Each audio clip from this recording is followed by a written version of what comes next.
नमस्कार, मैं हूं मुरली मनोहर। आप देख रहे हैं नेशनल कवरेज। तो नेशनल कवरेज का जनता जानना चाहती है कार्यक्रम में आपका स्वागत है।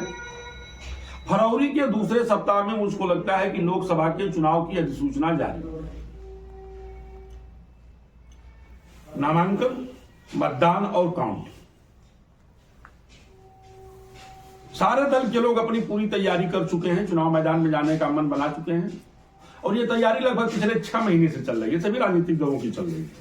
एक तरफ भारत में 2 बड़े राजनीतिक दल, कांग्रेस और भारतीय जनता पार्टी। भारतीय जनता पार्टी ने एनडीए बनाया, कांग्रेस ने इंडिया नामक एक गठबंधन बनाया जिसमें 28 राजनीतिक दलों को जोड़ने का काम किया। बैठक भी हुआ और इस पूरे बैठक को, इंडिया गठबंधन को मूर्त रूप देने का काम अगर किसी ने किया तो बिहार के मुख्यमंत्री नीतीश कुमार ने किया।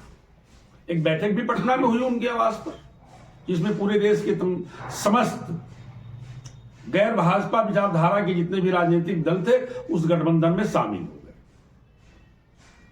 अगर हम उत्तर प्रदेश की बात करें तो उत्तर प्रदेश में इस समय 2 मुख्य विपक्षी दल हैं, एक बसपा है और दूसरा सपा है। बसपा सुप्रीमो मायावती ने अपने जन्मदिन पर यह ऐलान कर दिया कि हम अकेले चलेंगे, हम अकेले चुनाव लड़ेंगे, हम किसी भी गठबंधन में शामिल नहीं होंगे। तस्वीर एकदम साफ हो गई।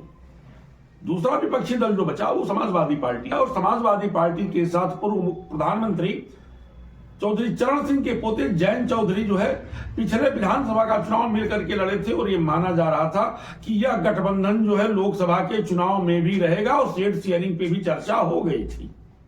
लेकिन अंदर खाने से जो बात निकल करके बाहर आ रही है वो एकदम तस्वीरें साफ हो गई है। महज 72 घंटे के अंदर ऐलान भी हो सकता है कि जयंत चौधरी का राष्ट्रीय लोक दल भारतीय जनता पार्टी के एनडीए गठबंधन में शामिल होने के लिए जा रहा है।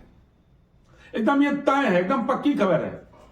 आपत्तियां भी कुछ हुई थी जब मैंने ये कहा था कि नीतीश कभी भी एनडीए का गठबंधन बन सकते हैं। तमाम राजनीतिक दलों के लोगों ने नेशनल कवरेज और मेरे ऊपर हंसी उड़ाया था, लेकिन हुआ वही जो मैंने अपने चैनल के माध्यम से लोगों को बताया था और फिर वही होने जा रहा है जो मैं आपसे बताया हूं कि जयंत चौधरी एनडीए के घटक दल हो सकते हैं। इस पे आज चर्चा करने के लिए हमारे साथ जो है हमारे 2 खास मेहमान हैं। हम अपने खास मेहमान से परिचय करा दें। हमारे साथ जो बैठे हुए हैं भारतीय जनता युवा मोर्चा के निवर्तमान जिला अध्यक्ष जलज सिंह जी हैं। आपका बहुत बहुत खूब स्वागत है नेशनल कवरेज में। दूसरे तरफ हमारे साथ जो है कांग्रेस के जिला प्रवक्ता एवं आजमगढ़ लोकसभा के प्रभारी रमन पांडे जी हैं। आपका भी बहुत बहुत स्वागत है। सबसे पहले हम चर्चा शुरू करेंगे कि जिस तरह से इंडिया गठबंधन बिखर रहा है, मुझे नहीं लगता है कि 2024 के लोकसभा के चुनाव में वह कुछ कर पाएगा। आपका क्या कहना है रमन जी? देखिए, अभी जो इंडिया अलायंस बना था 28 दल उसमें थे। एक नीतीश कुमार जी जो कि वरिष्ठ नेता, जिन्होंने एक पहल की इंडिया गठबंधन और तमाम दलों को एक साथ लाने के लिए, और एक तरफ भारतीय जनता पार्टी जो कहती है कि मैं विश्व की सबसे बड़ी पार्टी हूं, सबसे मजबूत पार्टी हूं। आखिर कौन सी मजबूरी उनकी आ गई कि नीतीश कुमार नहीं, आज चर्चा बीजेपी पे नहीं होगी। आज चर्चा सिर्फ इस पे होगी कि इंडिया गठबंधन से नीतीश कुमार जैसा बड़ा नेता, वरिष्ठ नेता क्यों अलग हो गया। एक वही तो मैं कह रहा हूं कि भारतीय जनता पार्टी की कौन सी मजबूरी थी कि नीतीश कुमार जी को साथ ले आना पड़ा, जबकि नीतीश कुमार जी कह चुके थे कि मैं मर जाऊंगा लेकिन दोबारा भारतीय जनता पार्टी के साथ नहीं जाऊंगा। इसका मतलब कि कहीं न कहीं कि भाजपा का प्रेशर था। भारतीय जनता पार्टी बहुत बड़ा आरोप लग रहा है, तरीके से बहुत बड़ा आरोप लग रहा है का कि ईडी और सीबीआई का प्रयोग आपके ऊपर किया जा रहा है। बहुत बड़ा आरोप लग रहा है। आपका क्या कहना है इस मामले पर? ऐसा है, नाच न आवे आंगन टेढ़ा वाली कहावत यहाँ सिद्ध हो रही है। आप अपने दल को संभाल नहीं पा रहे हैं, आप अपने इंडी गठबंधन को संभाल नहीं पा रहे हैं और दोषारोपण भारतीय जनता पार्टी, नरेंद्र मोदी जी और अमित भाई साहब पे किया जा रहा है। आप केवल नीतीश बाबू की बात क्यों कर रहे हैं? आप देखिए तो सही, महाराष्ट्र में अजीत पवार जी भारतीय जनता पार्टी के साथ जुड़े, आप महाराष्ट्र में शिंदे जी भारतीय जनता पार्टी के साथ जुड़े। अभी उन्हें जोड़ा गया, रमन जी जुड़े भारतीय जनता पार्टी में आया। और सुनिए, अभी ताजा घटनाक्रम आपको बता देना चाहता हूँ। 72 घंटे के अंदर अभी आपके बड़े घटक दल वो भी भारतीय जनता पार्टी के साथ जुड़ने जा रहे हैं। भाजपा में नीति है, नेता है, नियति है, सिद्धांत है। इस नाते आज नरेंद्र मोदी के नेतृत्व में सारे लोग नरेंद्र मोदी का नेतृत्व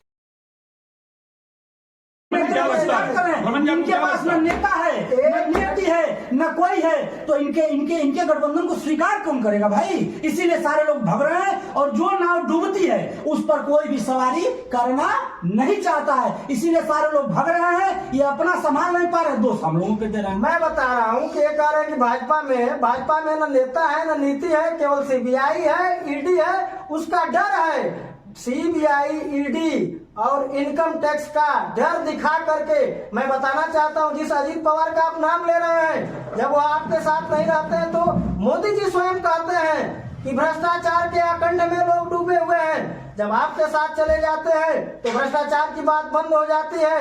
कलकत्ता के बंगाल के नेता मुकुल राय जब आपके साथ चले जाते हैं तो कोई जांच नहीं होती है।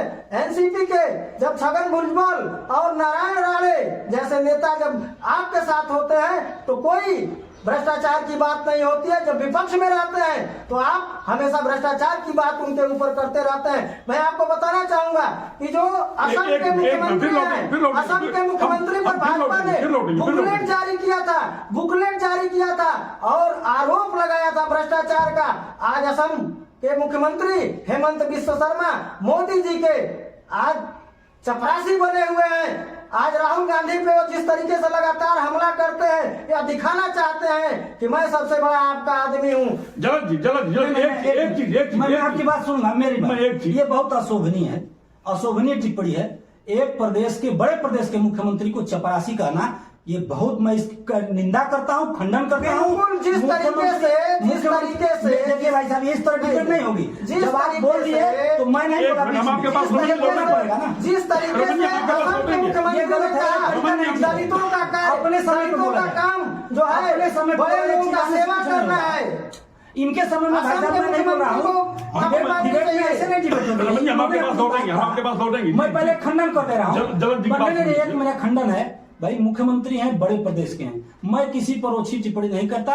और मैं चाहता हूं कि मेरे मित्र मुख्यमंत्री को, और मोदी जी हमारे नेता हैं भाई, उनके चपरासी क्या, हम उनके, वो हमारे नेता हैं, जैसे इनके नेता हैं इनके नेता हैं। अब रही बात, मैं आपसे कहना चाहता हूं, ये कांग्रेस पार्टी सैद्धांतिक रूप से इस विषय को नहीं कह सकती कि आप ईडी, अरे आपने देश पे आपातकाल थोपा, आपने एक प्रदेश के मुख्यमंत्री को 24 घंटे बुला करके और लगातार उनसे पूछताछ किया। मोदी जी ने कभी इफ बट नहीं किया, बल्कि जा करके ईडी और जितनी ऐसी एजेंसियां हैं उसका सामना किया। और यदि कर नहीं तो डर क्या? यदि आपके पास आपने कोई घोटाला नहीं किया है, आपने कोई कर नहीं किया उस तरह का, तो आपको डरने की आवश्यकता नहीं है, आप सामना तो करिए।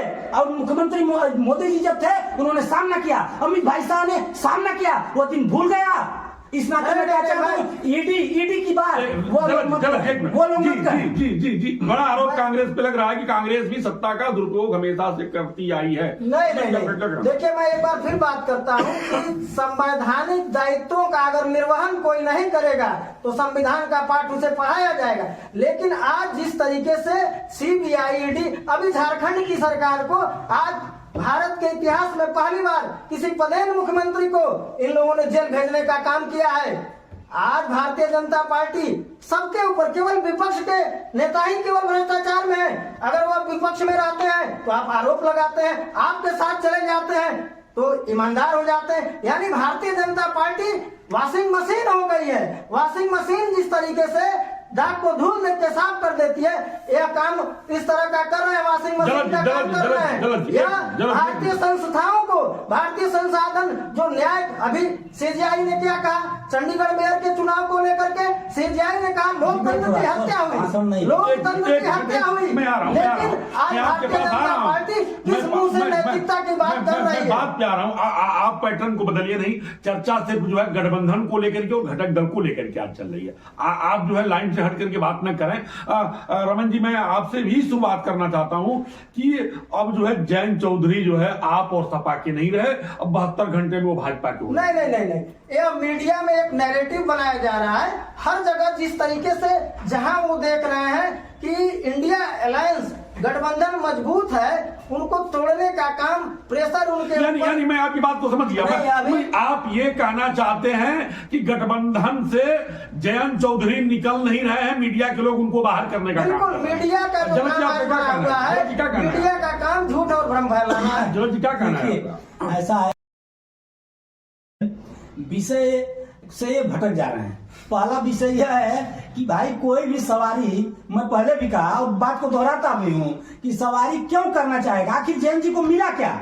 आज इतने दिनों से विपक्ष में रहने के बाद उनको मिला क्या? समाज का प्लेटफॉर्म मिला क्या? क्या कांग्रेस पार्टी का उत्तर प्रदेश में कोई वजूद है क्या? या कांग्रेस पार्टी के साथ रहकर या अखिलेश जी के साथ रहकर वो कर क्या सकते हैं? यदि वह जाटलैंड में विकास डेवलपमेंट का काम करना चाहते हैं, यदि देश को आगे ले जाने का काम करना चाहते हैं, तो मैं खुला ऑफर देता हूं। मैं मोदी जी का एक सैनिक होने के नाते ऑफर देना चाहता हूं और चाहता हूं कि जैन जी जैसे युवा तुर्क हैं, जैन जी बहुत अच्छे व्यक्ति हैं और मैं चाहता हूं कि वो आए और मोदी जी के हाथों को मजबूत करें। रमन जी, आपको क्या लगता है कि जैन जी चले जाएंगे साथ छोड़कर? देखिए, ये लोग क्या एक गठबंधन की बात कर रहे हैं? इनका सबसे पुराना अलायंस, मैं कहना चाहता हूं कि शिवसेना इनका सबसे पुराना अलायंस था। इनका सबसे पुराना अलायंस शिरोमणि अकाली दल था। शिरोमणि अकाली दल था, ये बहुत मजबूत थे, उनके साथ थे और इनको छोड़ के लोग भाग गए। नीतीश जी 2 बार छोड़ के गए आए। 2024 की बात हो रही है, 24 की बात हो रही है। नहीं, कौन किसका समर्थन किया नहीं किया, तमाम दलों के लोग समर्थन किए, साथ छोड़ करके चले गए। मैं पुरानी बात नहीं कर रहा। जब अलायंस होता है, मैं 2024 की बात कर रहा हूँ। जब अलायंस होता है तो हमारी कुछ विचारधाराएं, हमारे कॉमन मिनिमम प्रोग्राम के आधार पे वह अलायंस बनता है। और अभी तक इंडिया गठबंधन 28 दल थे। नीतीश जी केवल अपने स्वार्थ के चलते, दबाव के राजनीति के चलते पूरे देश की जनता आज नीतीश कुमार जी को वह कह रही है कि कोई आइडियोलॉजी उनके पास नहीं है, नहीं। नहीं है। एक में मैं आपको रोकूंगा यहाँ। सबसे बड़ी बात यह है कि पूरे हिंदी भाषित प्रदेशों में 2 सबसे बड़ा प्रदेश है जहां से 40 सांसद बिहार से आते हैं और 80 सांसद उत्तर प्रदेश से आते हैं। और यही दोनों प्रदेशों से जिसकी जीत होगी, दिल्ली का सत्ता उसके लिए बड़ा आसान होगा। देना चाहेंगे तो आप हमको ये बताइए कि जब आपका नीतीश जी साथ छोड़ करके चले जाएंगे, अगर हम बागपत की बात करें तो बागपत के 7-8 जनपद ऐसे हैं जहां जयंत चौधरी का अपना जो है काफी प्रभाव है। जयंत चौधरी वहां से चुनाव जीतते हैं और जिताने का भी काम करते हैं। तो ऐसे में आपका वोट परसेंटेज घट रहा है। मैं आपसे बात करूं, जयंत जी कहीं नहीं जा रहे हैं। तो मीडिया और भाजपा के लोग केवल एक हवा बना रहे हैं। मीडिया और भाजपा के लोग नहीं, ये मैं बड़े स्पष्ट शब्दों में कह देना चाहता हूं कि जयंत जी, फिर मैं अपनी बात को दोहरा रहा हूं, यह एकदम तय है कि 72 से हम आपको बता दें कि जयंत चौधरी के सारे मोबाइल स्विच ऑफ हैं। सुनिए, मेरी बात, जो लैंडलाइन है वो भी हटा के उन्होंने रख दिया है। जलद जी क्या कहना चाहते हैं? मेरा ये कहना है, देखिए कांग्रेस पार्टी पहले से भी देश की संस्थाओं को मानने का काम नहीं करती। भारतीय जनता पार्टी मीडिया में जो भी हमारे खिलाफ भी आता है, हम हार को स्वीकार करते हैं। आज जयंत चौधरी जी पीड़ित हैं, उनको एक सही प्लेटफॉर्म नहीं मिल पा रहा है। तो वह यदि भारतीय जनता पार्टी में आ रहे हैं तो अच्छी बात है। अभी नीतीश जी इनके साथ थे, बिहार में ये मुख्यमंत्री थे, इनके कांग्रेस के लोग वहां मंत्री थे, मलाई काट रहे थे, तो वही नीतीश जी अच्छे थे। अरे भाई वो तो डिबेट में बीच में तो वो ठीक था। अभी नीतीश जी वहां छोड़ दिए। अरे भाई आकंठ में डूबी वो राजद पर जिसका विरोध। और देखिए मैं आपसे स्पष्ट कर दूं, इनका गठबंधन टिकाऊ क्यों नहीं है। अटल जी ने 36 दलों को लेकर के देश में 6 साल पूर्ण बहुमत की सरकार चलाई। मोदी जी भी एनडीए की सरकार 10 सालों से चला रहे हैं। मैं आपको बताता हूँ कारण क्या है। कांग्रेस ने भी 10 साल चलाया है, ऐसा नहीं। मैं आपको मनमोहन सिंह के जमाने में भी 10 साल तक चला।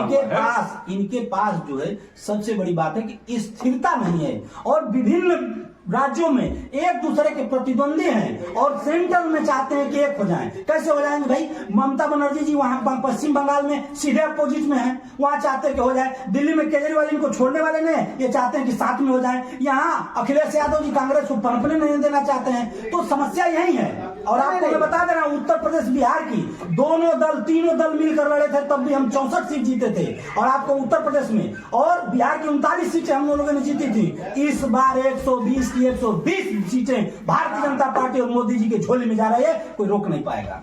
समय समाप्त हो चुका है। रमन जी, आप अपना 2 सेकंड में सफाई दीजिए। मेरा जवाब ले लीजिए। ये जो कह रहे हैं कि अभी बिहार का जो गठबंधन इनका है, चिराग पासवान क्या बोल रहे हैं? चिराग पासवान भी भारतीय जनता पार्टी पे उंगली उठा रहे हैं। जीतन राम मांझी का बयान सुन लीजिए। अभी तो 12 तारीख को वहाँ बहुमत का फैसला होने वाला है। 12 तारीख को दूध का दूध, पानी का पानी हो जाएगा। हाँ, इनके पास सीबीआई, ईडी और इनकम लालच, केजरीवाल ने क्या आरोप लगाया कि दिल्ली के विधायकों को 25-25 करोड़ की बात हो रही है। यह जिस तरीके से संवैधानिक संस्थाओं हम उस पर कभी चर्चा कर लेंगे, हम उस पर तानाशाही बल के आधार पे हम उस पर कभी चर्चा सरकारों कर लेंगे। को स्थिर करना चाहते हैं। झारखंड में देखिए, झारखंड में क्या हुआ, झारखंड में तो पूरा दूध का दूध पानी का पानी हो गया। ये तैयार थे सत्ता की मलाई खाने के लिए, लेकिन वहाँ कांग्रेस और जेएमएम और कम्युनिस्ट और आरजेडी मिलकर इनके मंसूबे को एकदम ध्वस्त कर दिया और आज सरकार फिर से। तो आप सुन रहे थे, हम आपकी जानकारी के लिए बता दें कि महज 72 घंटा ही अब लगेगा और निश्चित तौर पे जयंत चौधरी जी बीजेपी की तरफ अपना रुख कर चुके हैं, बीजेपी के साथ गठबंधन करेंगे।